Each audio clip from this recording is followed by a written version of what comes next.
Please listen carefully.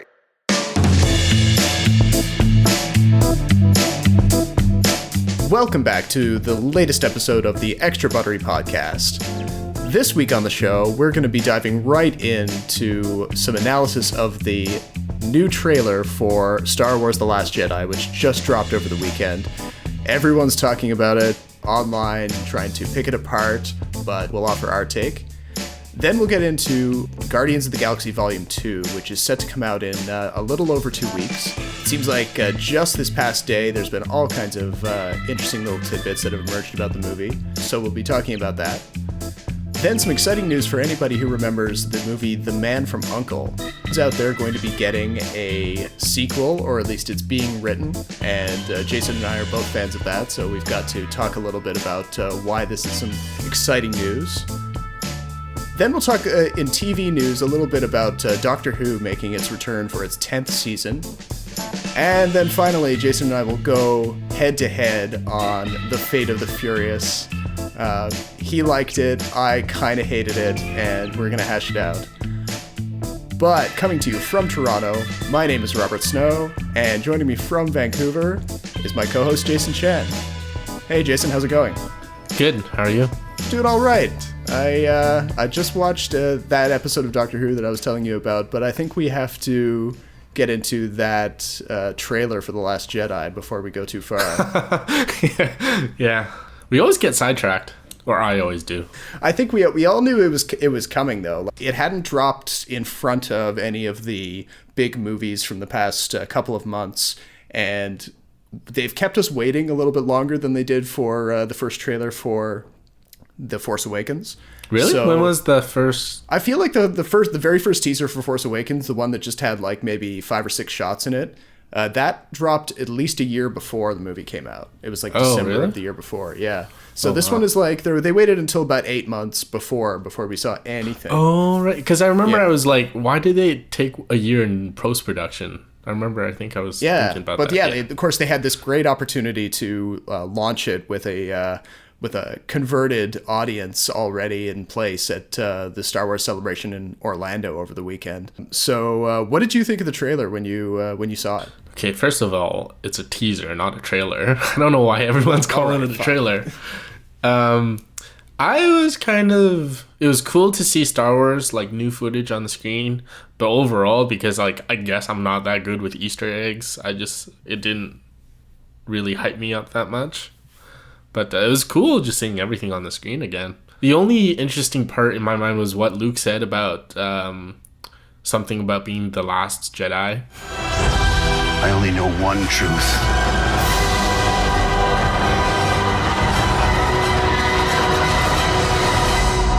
It's time for the Jedi to end.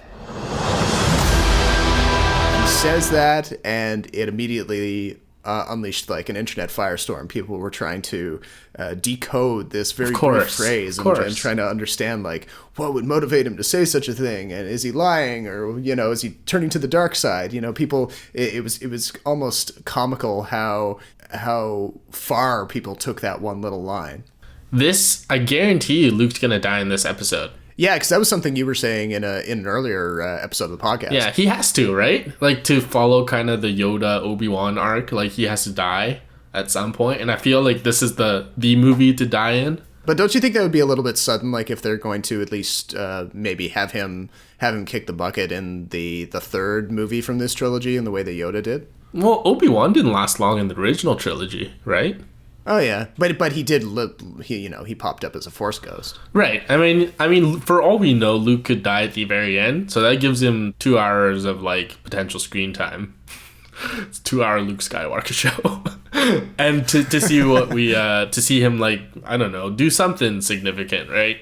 Like, I think we've talked about this before, but the text for Star Wars is red as opposed to yellow from the previous episodes, and so I think that's a little bit of foreshadowing of what's going to happen. So either Kylo Ren like fully becomes seduced by the dark side, or Luke dies, or something happens. Like in this one, the Empire, is it still called the Empire? No, like the First Order.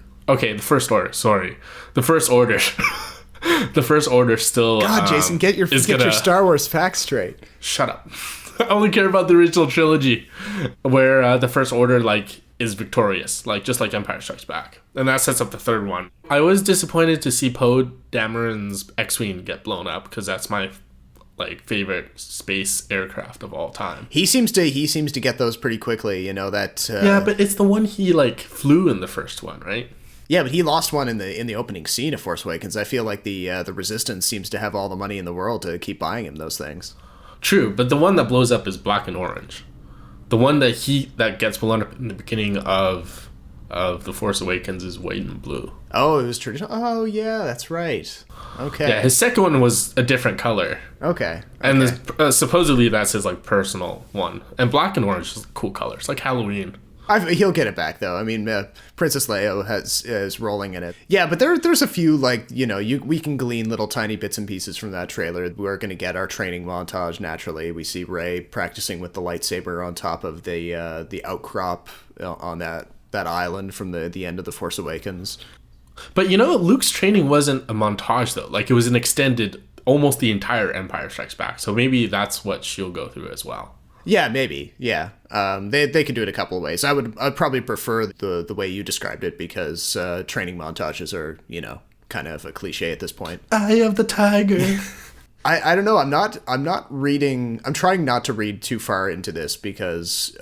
Yeah, I know. You don't want to spoil it. You don't want to spoil it. And like when you think back to the very first trailer that we saw for Force Awakens, which was just, you know, John Boyega popping up in the desert and Kylo Ren lighting up his lightsaber.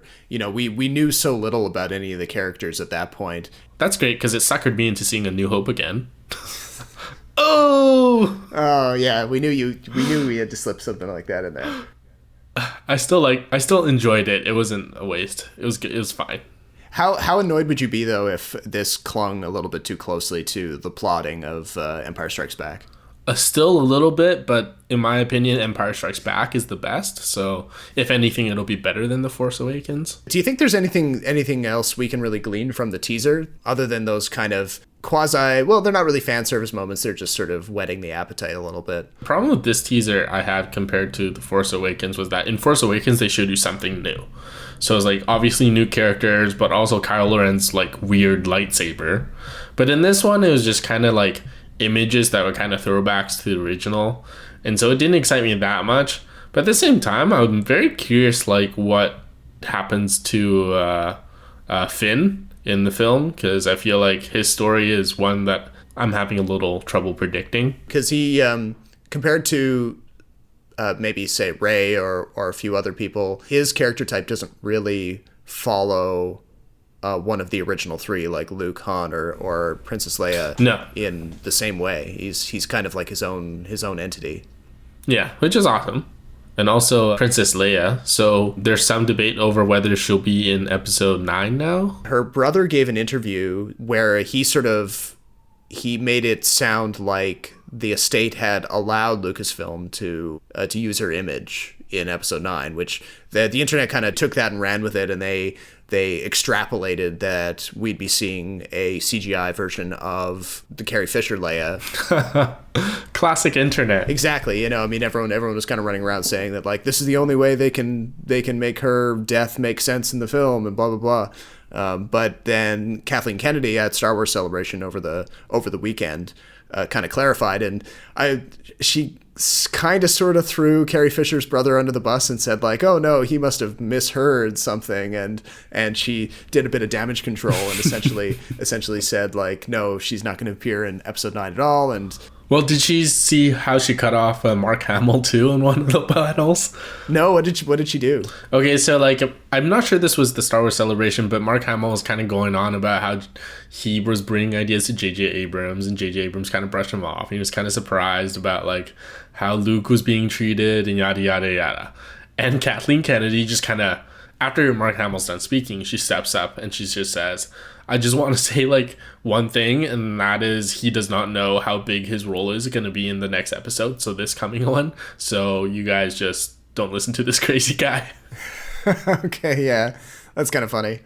I mean, well, it's not like she's good. I mean, and she's probably right, but it's just funny. Yeah, she's done a pretty good job leading the whole operation since the Disney buyout, but she has a point too, because Mark Hamill may be quote unquote, the custodian of the Skywalker character. He's the only guy who's ever played him, but he's not really a writer in the way that the Star Wars writers are. So I've been sort of taking, like, even though it's cool to hear his suggestions, but maybe they don't always make sense from a screenwriting perspective. I would also argue that the screenwriting for The Force Awakens wasn't the best, but... Oh, yeah. I mean, anything can be improved. Speaking of all these big movies, I don't know what you want to start first with Guardians. It was either James Gunn's coming back for his third movie, or that there's going to be five after-credit scenes. That's too many, Rob. Both of them are probably, like... I don't want to say equal weighted, but they both kind of dropped on the same day, and the fact that James Gunn is coming back, I mean, that's pretty cool. It'll give some continuity to the 3 films they have planned with this team of Guardians. First guy to do a trilogy. True, yeah, and out of all of the Marvel series so far, he is the shepherd of this whole thing. So that's kind of cool, and obviously with him in the writer-director role, we kind of know what to expect from Guardians 3, so that's encouraging. But yeah, this 5 post-credits scene thing is maybe a little bit juicier, because Marvel's been doing this for a long time, ever since was it the first Iron Man where they first started doing it? I don't know. They're definitely not the first movie to have an after-credit scene. I guess maybe with, like, Nick Fury pops out around the corner. Was that in Iron Man 1 or Iron Man 2? I feel like that was Iron Man 2. Either way, like, they've been doing it all for almost as long as the series has been around, and yep, it's a trademark now. This is just sort of taking it to the kind of crazy level that the Guardians are known for. Maybe, who knows? Maybe these scenes, there might be 5 of them, but they could be, like, really short. The thing is that they said 5 scenes, but if you stitch it together, it's still, like, kind of one sequence, and there's 5 members on the team, right? True, yeah. So maybe it's going to be structured around each of them. Oh, they are adding a few members to the team, but yeah. True, but, like, they'll do maybe, like, a small shot of one of each of the main characters, and then maybe that's how they'll build up to Infinity War. I don't know. But it makes me curious, but it also, like, infuriates me, because I'm just like, oh, why so many? Why are you overdoing this? Marvel, seriously. Of course it's Marvel overdoing everything. I love Guardians, though. I love Guardians. Oh, yeah, I do, too. But now, we were talking about this a little bit before we started recording, but it's kind of funny how, I'm the type of guy who loves to hang out in the theater while the credits are going, and I'll actually try my best to read some of the credits as they go by. So it's not like, I'm not concerned that I have to stay in the theater any longer, because I probably would have been there anyways, but I know you like to get up and go. Well, not get up and go. Like, for Moonlight, I sat in my seat for a long time. Because the longer I'm there, the more it means that I needed more time to take in a movie. So Moonlight really just kind of, like, struck me. So, like, if there's, like, a movie like Transformers on, like, once the credits hit and the guy next to me gets up and my whole row gets up, I'm gonna get up with everyone else. So, like, I like credits if there's something interesting, if there's someone I know, if there's good music, but rarely do I really sit through it. And I can't remember the last time I sat through a movie till the credits, unless there was an after credit scene. Oh, well, I mean, I would say that's true of, like, 95% of moviegoers anyways. Like, I'm speaking as the guy who's hanging back in the theater. Most people are gone, yeah. Right? So you do pick up, like, sometimes when you're lucky, even if there's no post-credit scene at all, you do pick up some cool little tidbits about the movie. You might see a special thanks. You didn't know that the director wanted to thank a particular person. There's some cool little detail about the way the thing was shot that might be credited somewhere in there if you look closely. You know what? Thinking back, I probably watch more credit scenes in Asian films than Western films, because in Asian films they used to, like, have a big song, and, like, they'd even have a blooper reel going during the credits. Oh, yeah. Yeah, so I feel like maybe I've watched more credits of Asian films. But yeah, generally speaking, like, that's pretty cool. I mean, sometimes you'll notice new things, but it really depends on how the movie strikes me. Yeah, that's fair enough. And transitioning to something now that, to be honest, I didn't think we were going to get when I was watching the credits for a particular movie, and that would be a sequel to The Man from U.N.C.L.E. I'm excited. I remember when I watched that for the first time in the theater and the credits were going, and I was thoroughly entertained. I was so happy that the movie had come out the way it did. Even though it does have a few flaws, like almost all movies do. For the folks who missed it, let's just run a clip from the trailer really quickly. Things could get a little messy. The thing is, I work better alone. I work better alone too. Okay, I'll let you tag along.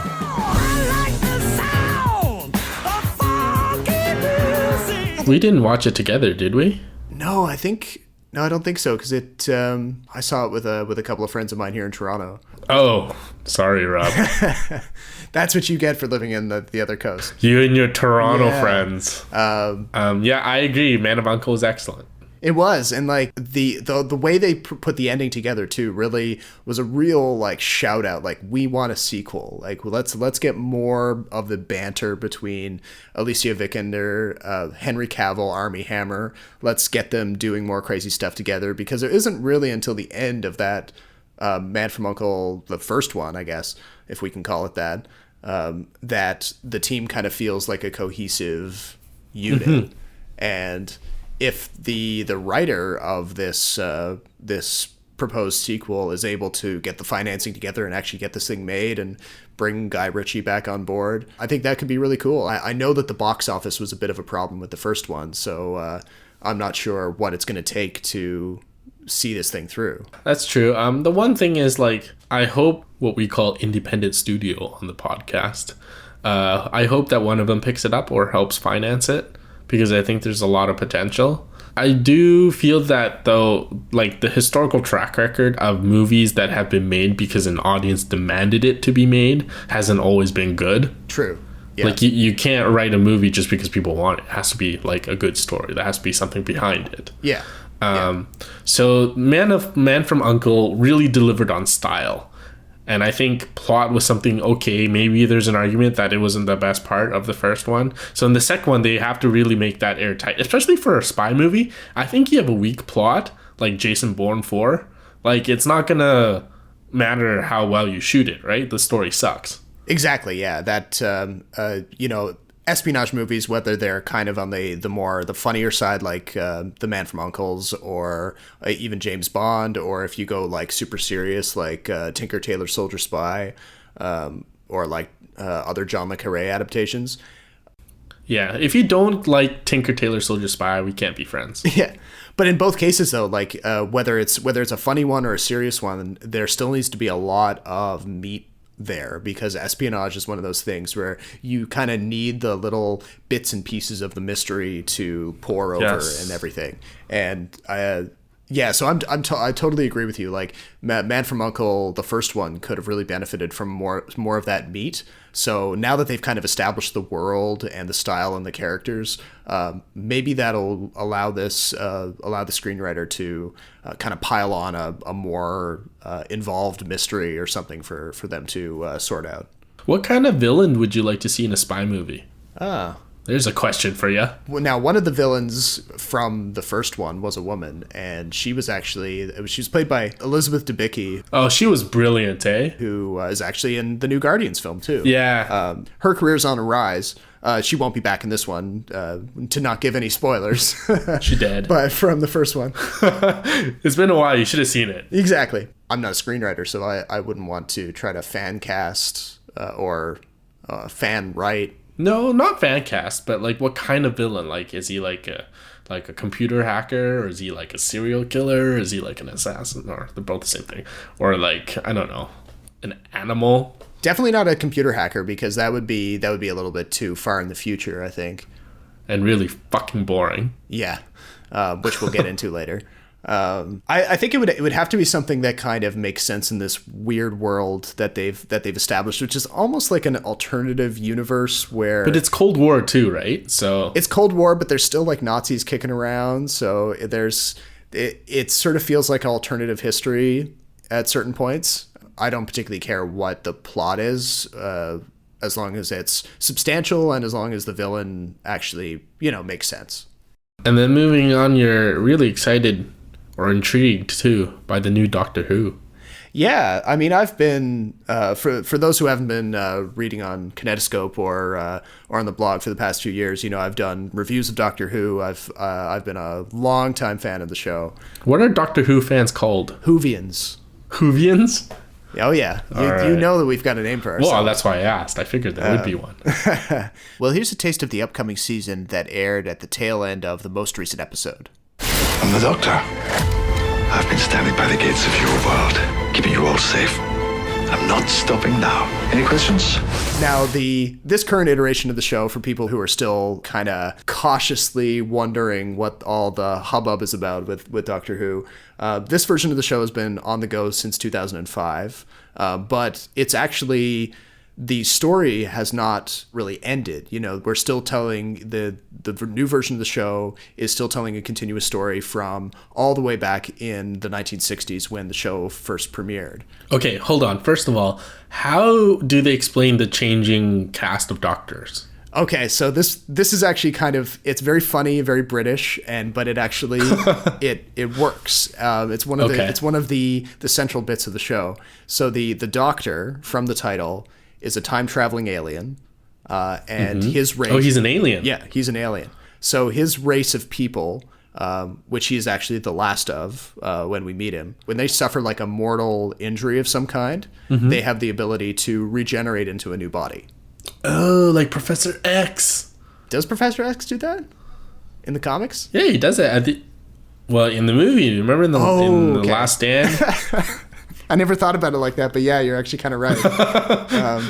Yeah. Okay. Anyway, so so he transports his consciousness, so all his memories stay with him. Yeah. So like he retains all his memory, and this is actually one of the things that makes the show so compelling. The longer the show stays on the air, and the more regenerations he goes through, he still carries with him all the memories of his previous iterations. And he's actually, by the current point with the new episode that just aired a few days ago, he's over 2,000 years old. Oh, wow. So he's carrying this weight of like all of these battles that he's been in, and all these people he's known, all these friends that he's lost, all of the people like the wives and girlfriends that he's been involved with over the years have died, or he's gotten too old and moved on, so he's saddled with this incredible burden, and it falls to every new actor who takes on the role to find a new way into that character, which is probably why there's so much scrutiny every time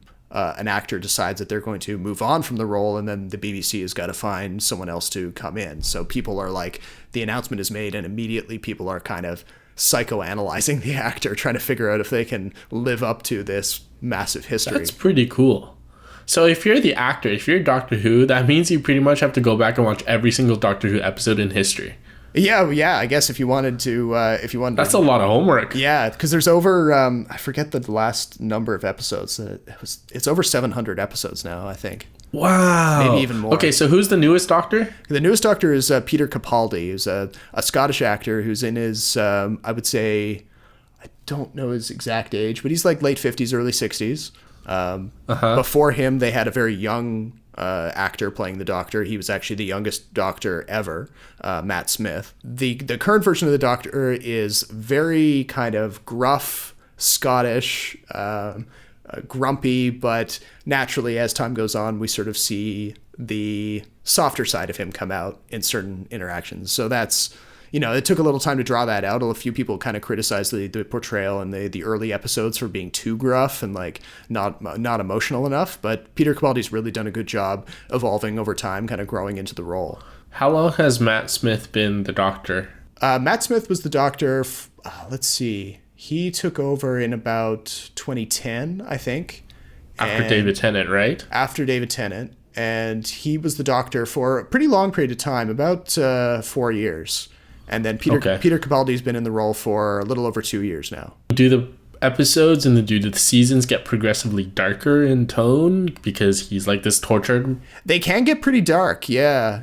They, sometimes they deal with like basically the genocide of entire planets. Okay. We don't really see it super close up but obviously the Doctor will have to wrestle with making a decision that basically led to a planet blowing up. Okay. So it gets to that level of points, but it also spends probably an equal amount of time being very kind of cute and almost family friendly. You know, they go to planets where just like literally ridiculous stuff is happening all over the place, and So what's this guy's job? basically just to protect the universe from. And does he have like special powers, or is he just like a really good lawyer? Probably closer to the latter. He's just really persuasive. He has a few gadgets, but never any weapons. That's the biggest thing with the Doctor. He'll never like pick up a laser gun and shoot someone. What? Yeah. So he's definitely made decisions that have led to incredible violence, and obviously that adds to that burden. But he'll never kind of like. Even if one of his friends is like mortally in danger or even killed off by a villain, he'll never actually go and outright murder the villain. So that's another whole component to the character. Is there a love interest for every single Doctor as well? There have been several love interests within the the rebooted or the revitalized 2005. Yeah, you gotta have that stuff. You got to have that stuff. You know, that's just good capitalism at work. But it's never a requirement. Like they'll go whole seasons without having any love interest for the Doctor. But he will almost always have a companion with him, like a good friend that he's met during his travels. Usually like some person who has a rather boring life on Earth, and he kind of stumbles across them, and they impress him with their curiosity or their willingness to be a good person, and he'll take them along with them. You ever seen Samurai Jack? Yeah, I love Samurai Jack. Reminds me of Samurai Jack. Yeah, I almost feel like maybe Samurai Jack was actually referencing that at points. Oh yeah, probably. Because I think there is an episode with like a freaking telephone booth, right? Telephone booth. Yeah, that was probably like literally a direct call out. Yeah, I think there was the one where Samurai Jack gets transported into the future or something like that. Yeah, I think I remember. Like with this future with like spaceships and stuff. Yeah, it's been a long time since I saw like the original seasons of Samurai Jack, but I'm almost positive That's there's awesome. Yeah. Yeah. I haven't gotten to see the rebooted, or not rebooted, but the newest Samurai. Season 5. The newest. Yeah, so hopefully I can catch that soon. As for like Doctor Who and its current version, like the new season that just dropped, you know, they're building towards Peter Capaldi saying goodbye in the character. So now the rumor mill has started up and people are wondering who's going to be cast. The latest rumor is that this British actor named Chris Marshall, who's actually quite young, might be the guy. And of course, being an English show, there's literal like money trading hands in bets over. Awesome. I should get in on this. Yeah. If you got any loads of other names have been floated. Like I would say the casting of Doctor Who is pretty much up there with the casting of James Bond when it comes to the amount of attention that's paid to it in the British entertainment press. Do they always pick up and comers and not necessarily like big household names? Yeah, they'll usually go with somebody who has like a relatively well-established career, but is not like a superstar. Is it because the superstars don't want to do it? Maybe, but it's also like I feel like the BBC is trying to pick somebody who people aren't super familiar with, so that they don't sort of see the Doctor in the terms of that actor's previous work. Has there ever been a Doctor Who that's not male and not white? That's a big criticism, especially in the past, I would say 2 or 3 years, especially with like of course it is. You know, the added online activism stuff. You know, there's been a lot of criticisms of the show. People want to see it be like a black lesbian woman or something, you know, just tick off all the boxes. But I mean, that whether or not that's a good idea is sort of beside the point. The show is it takes a little bit of getting into because the production values can be quite low. Like you can see how they're very obviously reusing the same like quarry in Wales for all of the alien planets, or like the villains are usually made with practical effects, but they deliberately look kind of like homemade, and that's part of the charm. Why hasn't been there a Doctor Who movie? There has been a Doctor Who movie. What? There was actually the 8th Doctor, who was played by Paul McGuigan. I think that's his name. Oh, so this was way back. No, this was in I want to say the mid-90s, because the show went up to the 7th Doctor, and that would have been in the 80s. Right. And then around that time, like public interest in Doctor Who kind of waned. People saw it as like their grandparents or their parents' show, and the show was never like, I don't think it was officially canceled, but it was kind of put on ice. And they did a TV movie with which was the only appearance of the 8th Doctor, and that kind of came and went. You know, it wasn't like panned, but it also wasn't that great. So then when the show started up again in 2005, they went right to the 9th Doctor. It was played by Christopher Eccleston. You know, the thing with but it's a hard thing to turn into a film, though. Yeah, I'm sure it'd be a one-off, right?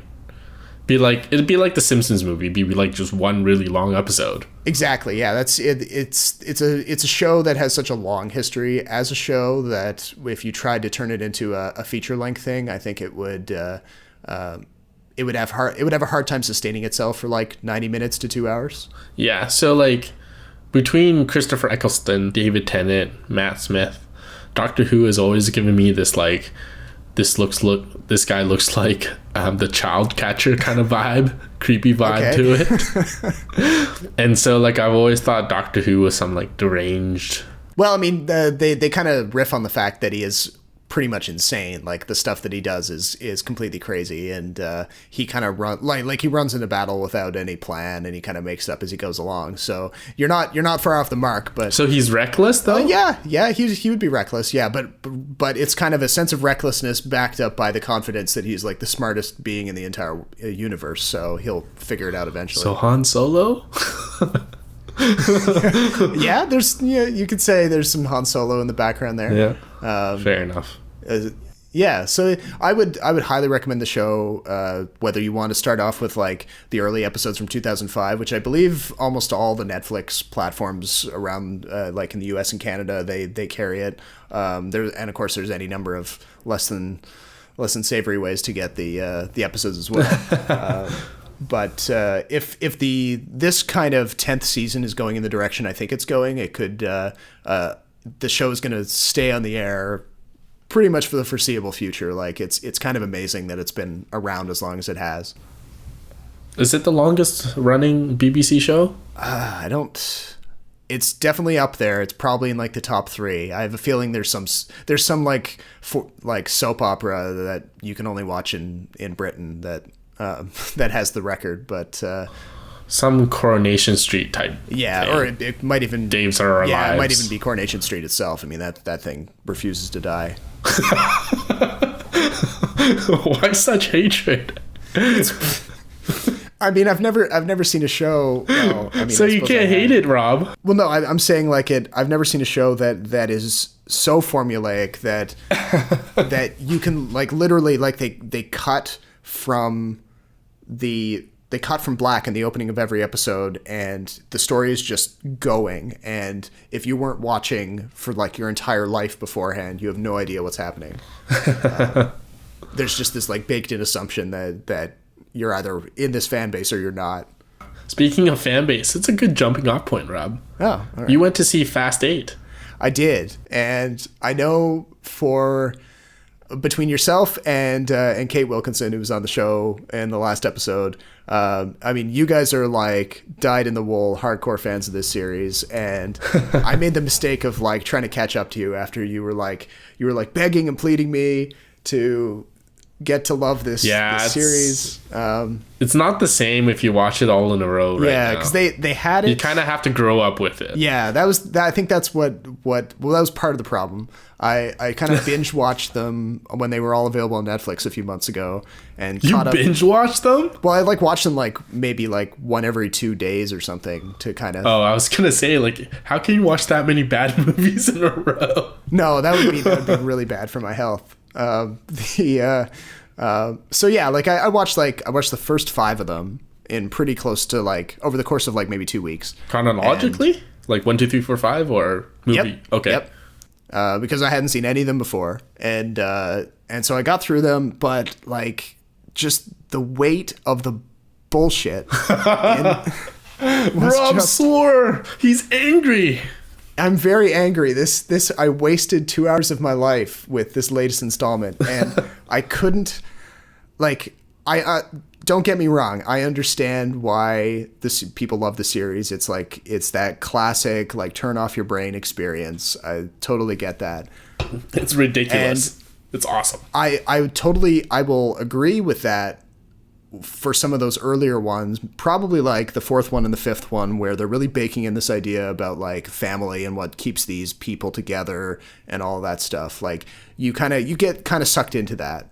So even though they're committing heinous crimes and like killing loads of innocent people, like that heist in Brazil where they're dragging the safe down the roads, smashing it into banks, and like helpless people are like flying out of the way. Like how many people did they kill? Like nobody ever.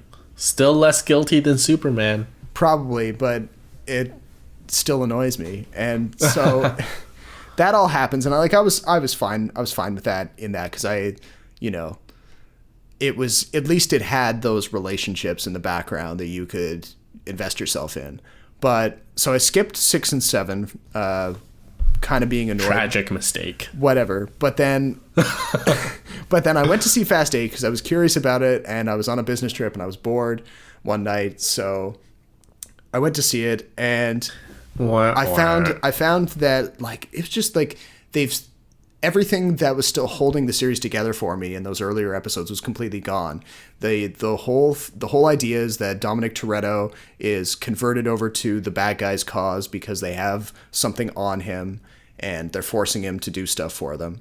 So he joins the bad guys. He starts attacking his former crew, but when the movie wraps up, they forgive him super easily, and it just didn't make any sense at all. The other thing too, he doesn't really negotiate his position very well. Like, okay, he has some, or Charlize Theron, the villain, has something he wants, but he also like doesn't realize he has some leverage as well. Yeah, and she's kind of like, go do this thing, and he's like, okay, all right, I'll do it. Sorry, I don't talk much. The only 2 words are protein and family. Yeah.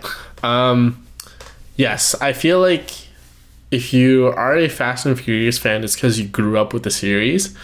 And one of the things that, just objectively speaking, that impressed me the most is how this movie, or this franchise, became movies about drag racing and street racing and turned it into like a whole billion-dollar like blockbuster franchise. Like that's incredible. That's almost unheard of. I'll give them that. It takes a certain amount of luck, but also a lot of craft to kind of stick with characters and kind of jam those square pegs into a round hole until eventually they become something completely different and something like weirdly more lucrative. The other thing that like I myself particularly like about these Fast and Furious movies is that the action is so much better than I think all the other action movies I've seen in the past, like Transformers and all those like big loud movies combined, because at least this one had the element of vehicles and characters that were at least a little more compelling. And also because it reminds me of like action movies in the 90s where like things would be blowing up, nothing makes sense, and it's like these like muscle bound dudes and like damsels in distress, and there's like things falling everywhere, like civilians are dying, there's fires here, fires there, like kind of like in Terminator 2, like they have tons of car chases and this guy like terrorizes them all. Yeah, but I mean, I feel like Terminator 2 at least established some rules and then it stuck to them. Fair enough. It was as a self-contained movie. It didn't set something up and then flip on it later in the script because it needed a convenient way out. Okay, fair enough. Like one of the examples is Dom doesn't realize that he has this leverage over Charlize Theron's villain character until conveniently like the third act of the film. Like if he could have done that before, why didn't he? And if he had that homing beacon in his cross necklace, why couldn't Charlize Theron hack that? Because she's shown being this fantastic hacker. Like there's the lack of consistency was driving me nuts. I think it's more like not the lack of consistency, but the lack of intelligence behind the movie, because like the way smart people are depicted in Fast and Furious is if A, they know how to fix cars, and 2, type things into a keyboard, right?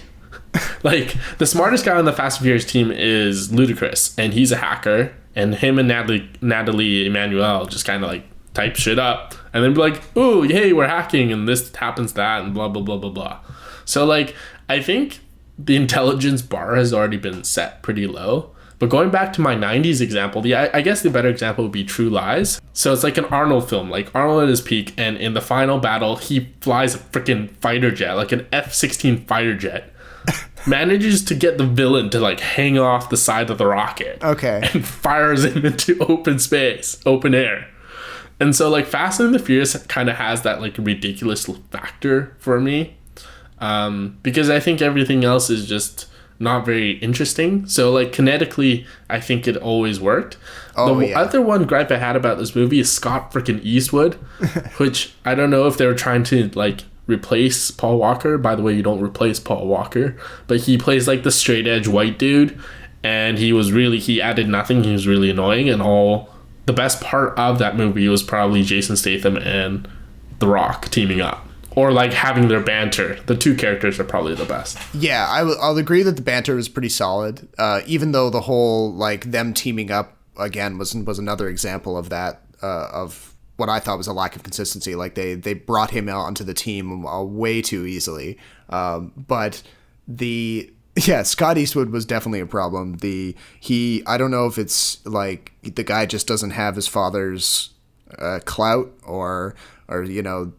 In that case, he's not a screen presence like his dad was, or maybe it's going to take him some time to get there. But every movie he's been in, not going to get every there. movie he's been in recently has just been he's been the blandest part of it. I haven't seen him much in movies though, but I can see where you're coming from. He was in Suicide Squad. Well, that's the right, problem. he was in Suicide Squad, wasn't he? I've already forgotten what happens in that movie. Is that forgettable for me? That's probably for the best. You're probably right. The other thing was, it was interesting. Like, I don't know if you know the background, but The Rock and Vin Diesel kind of had a beef going into the movie. Yes, I've been sort of dancing around that stuff. Yeah. So obviously, I'm kind of like Team The Rock here. I was like, Vin Diesel probably showed up and thought he owned everything and had a bit of an ego, and The Rock was like, I'm having none of this crap. So wait, you're definitely agreeing with The Rock that Vin Diesel is a quote-unquote candy ass. I would never say it to his face, but okay, yeah. But that was the phrase that The Rock put in an Instagram post, and Yeah. it became the word to describe this whole feud. It is the candy ass feud. Yeah.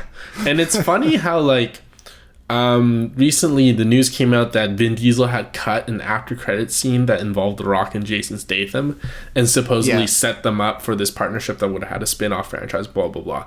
And Vin Diesel apparently got so pissed he cut that scene. So I thought that dynamic was interesting, but it's true for the most part of the movie. I thought Jason Statham and The Rock were like the two best characters. Vin Diesel is really lacking when he doesn't have Paul Walker standing next to him. Yeah. Which is kind of odd. I guess it's only because we're so used to seeing them two together. Kind of like Crockett and Tubbs in Miami Vice. Like, it's odd to see one without the other. Right. So there's some of that. The other thing with too is like Charlize Theron. It was obviously like, I think, a poorly written character, but holy hell was she boring. Her performance was okay, but like the character itself was like I've seen this character 10,000 times. Oh yeah, big time. Like, first of all, don't call your hacker character Cypher. That is the worst name. Wasn't there one in The Matrix though, Cypher? Or no? Yeah, well, wasn't that the name of the guy who betrays everyone? No, wait. Cypher was like the one with the girl with the white hair. White hair? Yeah, the white hair. Anyways, that it's just such a nothing name. Like it's sort of like phony hacker speak or something. And I think it was David Ehrlich from IndieWire who said it best. Charlize Theron went from being the most badass component of one of the best films of 2015 in Mad Max Fury Road to being one of the worst parts in one of the most expensive movies and like probably highest grossing movies of 2017 here. Like the the gulf between those two characters is kind of nuts. And I think it speaks a little bit to how the screenwriters in the Furious movies really don't know how to write for her. Well, or maybe Charlize Theron was like, God damn it, Academy, I did such a bang up job in Fury Road and I didn't get an ounce of credit. So you know what? I'm just going to do the shittiest movie ever and cash the biggest check ever just to say F you. That's also, yeah. And if that was the case, I wouldn't knock her for it. Yeah. And you know what? She's got Atomic Blonde coming out. So, she gets the last laugh. Yes. Yeah. In fact, I think I took a look at some of her other upcoming stuff, like alongside Atomic Blonde, and some of her upcoming releases look just like jaw-dropping. So. Yeah. But let's not forget, though, Charlize Theron, who I first saw, I remember this pretty clearly in The Devil's Advocate because it was such a terrifying movie to me as a kid. So she didn't have a lot of hit movies coming out. She made this one movie called Mighty Joe Young. It was about her and some friggin' giant gorilla. Yeah, that was like a King Kong ripoff. Something like that. I don't remember. And then she did a bunch of romantic dramas with Keanu Reeves, which are kind of laughable. But she like totally reinvented herself, right? At some point. I think probably with Monster, most would say.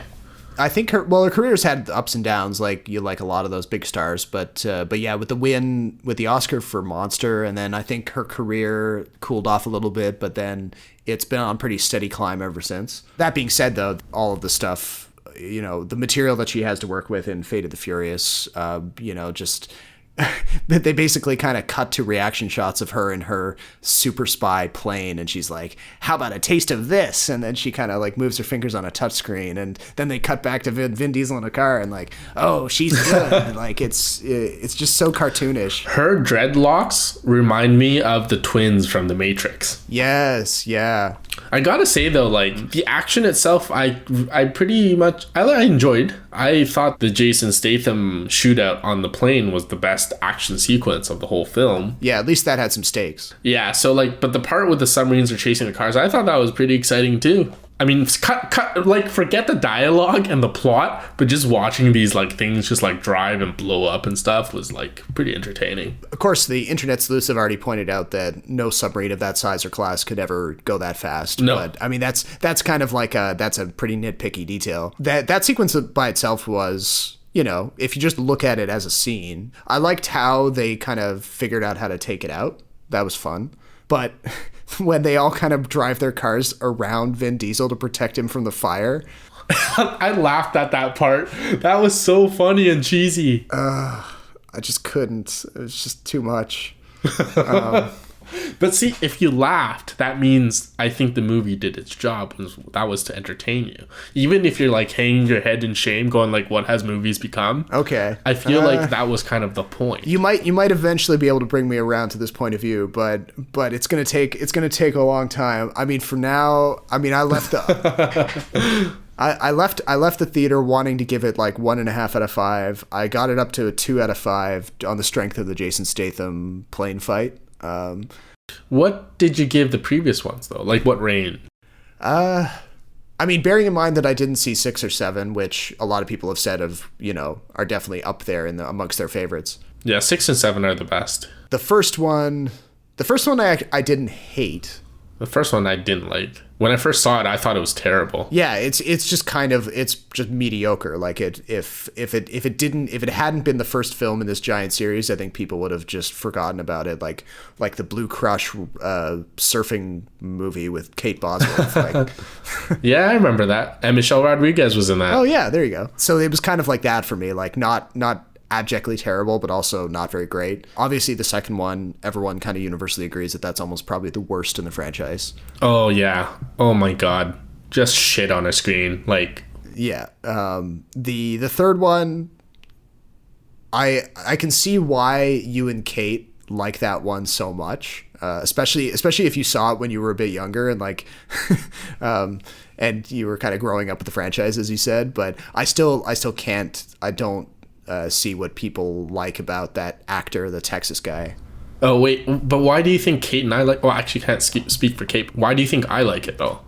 This is interesting. I sort of feel like... I think I've told you before, though. No, but I don't really remember it. I don't know. After, I guess maybe just talking about movies enough with you, that one feels like it still kind of distills a lot about what makes Fast and the Furious what it is, or at least what it used to be.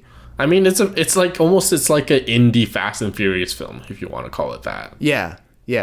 I would kind of agree with that, yeah. What I love about Tokyo Drift is not only the characters, because Han is just like straight up badass, he's the best character in that series, but a lot of Western films that film Asian cities always concentrate on like the skyscrapers, the lights, the technology. But in Tokyo Drift, I think you really see another side of Japan, like soccer fields at the top of buildings, like rooms upon rooms. Like there's a genuine part of like the culture shock of Lucas Black's character that he goes through that I think is very well done, and that might be because Justin Lin's like Asian American and he knows what that's like. So I've always appreciated that part because it felt like it really had a lot of heart and brought something that was new to American audiences. And you remember Bow Wow's car with like the Hulk car was like green and there's like it had like a molded fist coming out of the back of it. Yeah, and like genuinely that's stuff you see in Asia, and it's ridiculous, and it is ridiculous, but it's also nice to see that a director has an eye for that. Knowing that does make a lot of sense. Like if there's an authenticity there that's for the right person in the audience who's familiar with that, like that can really connect with you in a way that that maybe Lucas Black's character doesn't, at least from his kind of good old boy persona. Like there's other things too where he goes to school and he doesn't know how, like he had to put on slippers before going to the classroom. Right. Which I think I remember doing when I was in like oh, okay. Went to like daycare at some point. Like you just take off your shoes, put in a little cubby hole, and then go in. Yeah. Having a meal straight from a vending machine. That stuff's cool, by the way. I love doing that. It's awesome. Yeah, and also the other thing about Tokyo Drift is that a lot of people have criticized the main villain, DK, for being like straight up lame and having the lamest name ever. DK, by the way, stands for Drift King. But I mean, if you're faulting your character for having a bad name, I get it. But it's not the strongest argument, right? Like also if you go to Asia, like they have some of the weirdest non-traditional English names ever. So I remember I bought this thing off eBay from a guy named in Hong Kong, and the envelope came and I was looking at it. And the sender's name was Tempest Chew. Okay. And I was like, what the hell? Like my buddy got this package, he's like, his name's Tempest Chew. And I was like, oh, it's just like they must randomly pick words out of the dictionary. It's like one of those like t-shirts that you can buy in Asia that has like English words on it but doesn't make any sense. Oh yeah, like this like you see kids wearing shirts that have really nasty English curse words on them. Not even that. It's just random words that don't make any sense, and you can buy these like knockoff shirts on the street. Yeah, exactly. There's some hilarious photos out there floating on the internet of that. Yeah, so it's there's kind of that to it as well. So, I mean, that's why I like it, because DK is conceivably a name they give themselves. I could see it. I mean, it's not the best name, but I can see him. Some guy calling himself DK. Yeah. All right, you're going to be DK. Cool. Moving on from from even that one and going into the fourth and the fifth one, like I didn't actively dislike those either. I was plenty of those kind of logic defying moments that I did really dislike. Like individually, those certain. This is a movie that had cars driving out of planes. Like logic is always out the window with this one, right? Maybe, but I still feel like it could have been better. They just come up with computer hacking. Yeah, they still always use like computer hacking as an excuse to move things along. Actually, the other thing about Fast 8 is that there was too much exposition. Yeah. There are too many scenes where they're just fucking sitting around saying stuff. I'm like, dude, let's get on. Let's see stuff blow up. I don't want to see Kurt Russell like parading guys around and doing one-liners and all this stuff. Like at one point I was like, seriously, this is a Fast and Furious movie? This is so fucking boring. I don't know. It almost felt like they were kind of getting a little bit too, or they were almost like acknowledging the fact that the series was doing so well and they had to kind of catch up all of these casual viewers who may not know what's going on. Or just like they realized that they wanted to have like a good plot, but rather than, show that they had a good plot, they'd rather just explain how complicated it was so that people would like be like, oh, that's a cool plot, So, I mean, I think at the end, out of 5, I would have probably given it like a 2.5. 3 is really pushing. I think I gave it a 3 at the beginning, but I'm more like a 2.5. Now, it's definitely not my favorite in the series. It's still 5, 6, and 7. Like, one of those 3 is my favorite. Actually, no, Tokyo Drift is my favorite. 5, 6, 7 comes a close second, but I don't know which one. Fast 5 is important because it kind of like took the series into another direction, and it really succeeded in doing so and kind of put it on the map. By the way, this is like the biggest worldwide opening gross ever, isn't it? Yeah, I think it took the title away from Force Awakens. So does this disappoint you, Rob? I wouldn't say it disappoints me because I like knowing... The Last Jedi is going to break the record anyway. It might, yeah. But knowing how, you know, I think we talked about this in a previous episode, but the way the international markets work now, and the way tastes are different there than they are here, and just like the sheer number of bums and seats to consume this stuff, like I think we're going to be seeing these big movies that, you know, are more action than substance continue to do really, really well. But the weird thing though, I think, is these movies keep doing really, really well, but theater owners keep complaining that attendance is always really low. I've never been able to make those two stats work out. Well, because Fast 8 has the most screenings ever. Okay. Or most screens ever. Like, it broke the record for number of screens playing. So what they lack for in like density, maybe per showing, they might make up for in pure numbers. So that might be part of it. Plus, I mean, this is like actually like a huge franchise in Asia now. Like, you couldn't have said the same for any of the ones before Fast 5. Somehow Fast 5 became like this international phenomena. It might be because it had a very diverse cast, probably one of the most diverse ensembles in history, I'd say. And it almost did that kind of not self-consciously, which is more than you can say for, say, like The Magnificent Seven. It kind of smacked people in the face, but like, we're diverse, look at all of these different races. Yeah, this whole thing it's a phenomenon, and like it's gonna go to 10 films. How do you feel about that? I mean, I'm not going to hate against it because, you know, whatever keeps Universal in the black, and, you know, maybe they'll see it in the goodness of their hearts to fund some little projects with all the money they're making. That's sort of the way it goes. Will you ever watch the next two? Probably not in theaters, unless there was like a major critical consensus that said like, forget about Fast 8, Fast 9, it's smart and really fun and all this stuff. Like it would take a lot for me to see it in theaters. You know, but having watched them on Netflix, I mean, if I'm in the right mood, I can probably kick back and enjoy one of these movies on streaming when, you know, the stakes are low. What if your favorite actor is playing the villain? If Jeff Goldblum... Yeah, what if Jeff Goldblum plays the villain? That'd be hilarious. I'm sold. That would actually be fantastic. Jeff Goldblum as the villain. Listen, if it's Jeff Goldblum, I'm going to be there opening weekend. I love that guy. And you know what? He's got to be like some super rich, smug dude. Super rich, smug, completely bonkers, like with weird tics and like all sorts of stuff. Wears a bathrobe all day. Yeah, a bathrobe, and like has like smokes a cigar, has a really tiny dog, has like a lazy eye. like they might as well just go completely gonzo with it. If they do that, I'm sold. There's a few other actors who, you know, are kind of up there for me. But yeah, it would take something like that to get me to see it in theaters, I think, because I like The Rock, but not enough to do it just for him. You didn't like the part where he rips apart that concrete bench and starts doing bicep curls? Come on. I mean, that's a good GIF moment, but I wouldn't I'm not going to pay $15 to see that. Isn't it GIF, not GIF, Rob? Or Jife? Jife. Who says Jife? You say Jife if you want to settle the argument and make people really angry. Oh my god, that's the worst solution ever. It's a GIF. Come on. Or yeah, I mean, like, this could just go in circles. All right. On that note, that's all the time we have, Rob. Yep, that about does it for this episode. Be sure to head over to kinetoscope.ca, where we've got a new post up, part of the ongoing column True North Streaming, with recommendations for Canadian Netflix. So check that out. But until the next episode, my name is Robert Snow in Toronto. I'm Jason Chen in Vancouver. Thanks for listening.